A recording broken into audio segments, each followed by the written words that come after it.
Hey everyone, this is just a quick run through on Norco's Ride-A-Line setup guide. I'm going to run you through how I set up my Norco site. It's super easy to do and it's a really great starting point, especially when you get a new bike. It's really hard to fiddle around with everything and it could take up to a month to actually get it set up to the way you want. Norco's Ride-A-Line system essentially matches the individual bike to the person who rides it, with a focus on balance and stability.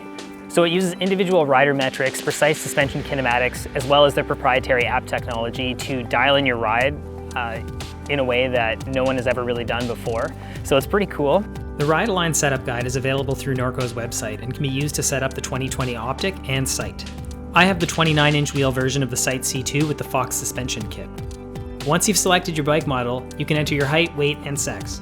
I am 5'8" and I weigh 150 pounds with gear.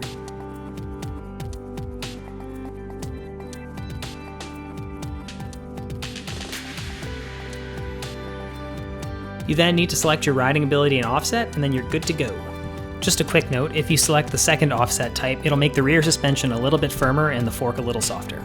So my recommended settings were 21 PSI in the front tire and 23 PSI in the rear tire, 62 PSI in the fork with 1 volume spacer, low speed compression at 7 out and high speed compression at 15 out, high speed rebound at 5 out and low speed rebound at 6 out, 218 PSI in the rear shock with 2 volume spacers, low speed rebound 21 out and low speed compression 18 out. My handlebars were cut down to 760mm and I had 15mm of spacers in my stem. I've been able to get out for a couple of short test rides on the bike and I'm super stoked with how it feels.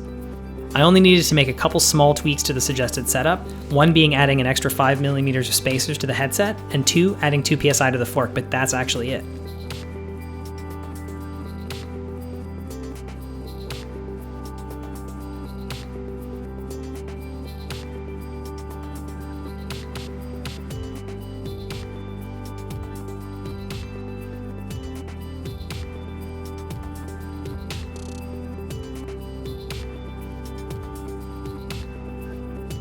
I hope you liked that quick run through of the Norco Ride-A-Line system. It worked out really well for me. I played around with it a little bit, mainly just using the rider ability slider to adjust the stiffness of the bike, and I ended up going a little bit stiffer just because I like a stiffer pedaling platform and I like to work the bike a little bit in the corners and everywhere on the trail. So I settled with that.